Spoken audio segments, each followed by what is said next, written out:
He's 22 years old, and he's been working his whole life and been in big movies like Star Trek and Terminator and smaller movies like Charlie Bartlett and stuff like that.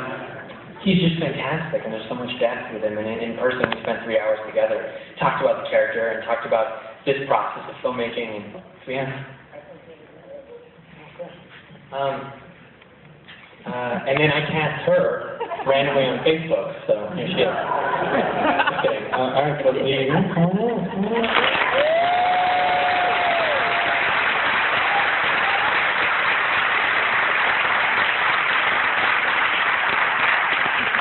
I want to know how I cast you. Do you want to tell them about that? Yes, indeed. Hello.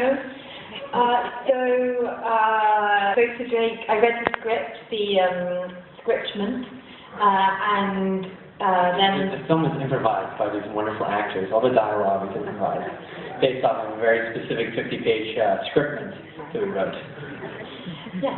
And then I spoke to Drake straight afterwards because I loved every single page of it, and he said to make a tape. So I spent my weekend in my flat in London making a tape to send to him, and I included 3 scenes that showed Anna at the beginning, at the middle, and then the scene at the end when she's in the shower. Yes, and then send them to Drake. And wait a minute. That's skipping the important part of the story.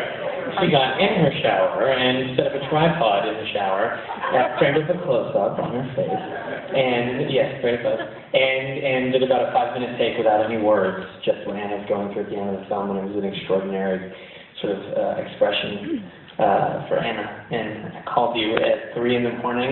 It was late at night for me, and you were like asleep, and I was like, "Can you come to LA today?" And you were like, "Okay, sure." And then you were there, and then we were shooting 5 days later. Did you have any pizza? She's laughing upstairs.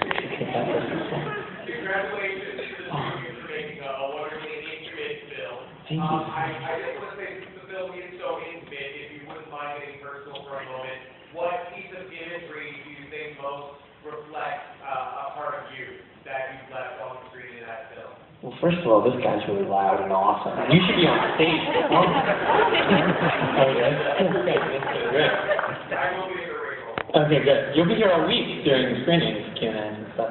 God, that's a good question. I don't know. I mean, there's a couple of images. I mean, for me, I feel like then there's a shot of them on the boat on the way to Catalina, and they're sort of separated on different ends of an aisle, and there's the American flag right between them as the boat just trucks along, and it's sort of this foreshadowing moment. And I'd also say the moment when they first really, really connect and start to fall for each other, where they're between the glass and they're sort of touching each other's faces between the glass, and they're so connected and they're so together, but at the same time, there's still an impediment between them, and there's something sort of in between them really actually physically being together. And I think that that's what the movie's about, essentially, is holding on to a moment and being with somebody, but actually not being with somebody. And with technology being the way it is today, with texting and Skyping and things like that, long-distance relationships seem easier, but in reality, they're just a surrogate for actually not being connected with somebody.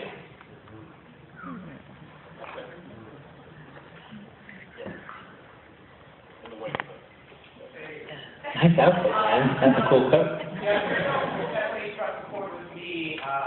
Technically tonight, I was just going to go overseas to see my ex-fiance. Oh my God. Whoa. And I was kind of glad that all fell apart. Wait a minute. Let me get this straight. You were going to go see your ex-fiance? So, it's not really your ex-fiance.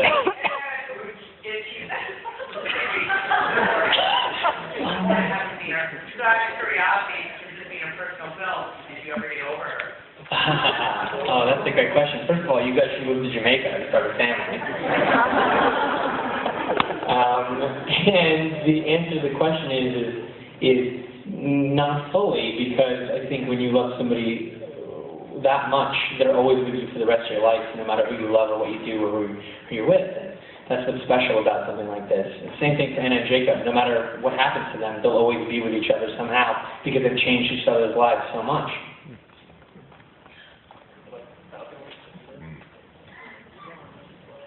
There's a guy. Yeah. You have a question? Yeah. I'm just curious, I heard somewhere that you were considering making changes to the same sort of version that says Sundance? No. This is a completely different movie with completely different takes. And next week in Dallas, we're screening the vaudeville version. Hopefully that'll go over okay. We made two very slight changes to the film. We screened an R version. In the scene, the scene where they fight in the kitchen when she's chopping the cucumbers, Anton said, he said in the film, "Did you sleep with him? Did you sleep with him? Answer me." And the Sundance cut, he said, "Did you fuck him? Did you fuck him?" And all we did was change the word fuck to sleep, and somehow we got from R to PG-13, and the movie is exactly the same.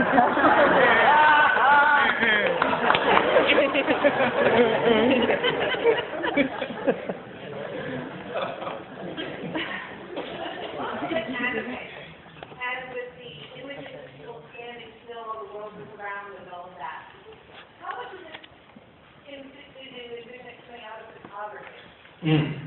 Well, since the camera we used to make, the question is how much did you plan the photography of the film and with the book that Anna makes and the time lapses and stuff like that? The answer is a lot, because the camera we used is a still camera that happens to make movies. We shot this movie on a camera called the Canon 7D, which is a consumer camera that anybody can go out and buy, and we just put film lenses on it and built a rig, and it was really tiny and really special. Allowed us to be nimble. But a lot of it, our cinematographer, John Golisarian, is a fabulous cinematographer who really understands story as well as the visual elements of what we were trying to do.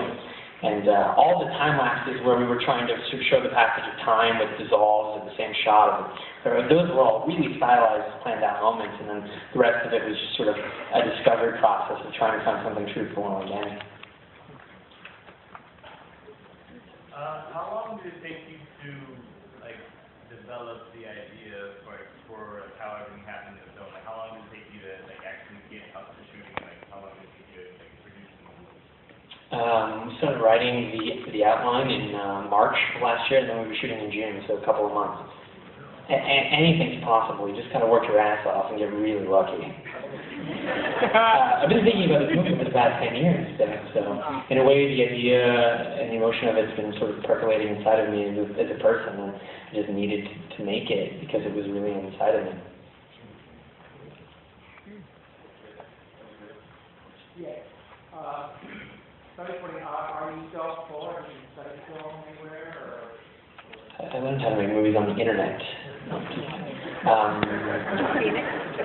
Yes, I studied, my mother was a founding member of the Groundlings in Los Angeles, which is an improv comedy group, and so I learned improv there, so that's why we make movies like this. And then I went to the American Film Institute. I studied the Groundlings and the American Film Institute, and then I graduated and then just basically did a hybrid of the two techniques I'd learned. So it's improv, but it's also film. Yes, it is. I'm very lucky to find Felicity because she was born to work like this and born to work in this process. And we just made another movie together this past summer that she stars in as well, that I wrote for her.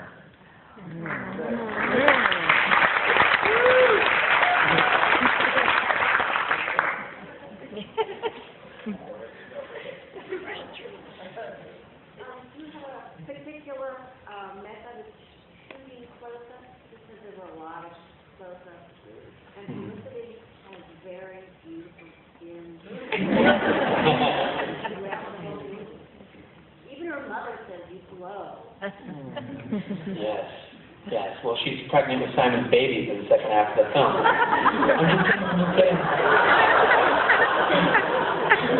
The question is there a method for shooting? I mean, no, I stick the camera in her face. She's gorgeous. The film is about trying to combine these voyeuristic moments with these really sort of intimate moments and picking my spots because I wanted to build up emotional suspense to the close-ups. But I mean, Anton and Felicity are both really, really amazing on camera, and I was really lucky to be able to photograph them. Yes, they are. Yes, they are.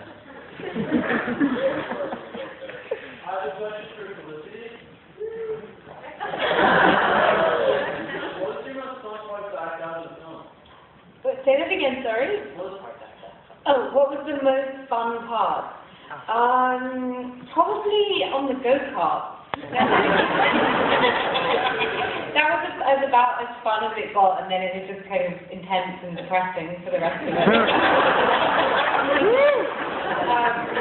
Yeah, but it was an incredible experience. I think Anton and I were extraordinarily lucky to make this and to work with Drake. So yeah, thank you for coming to see it.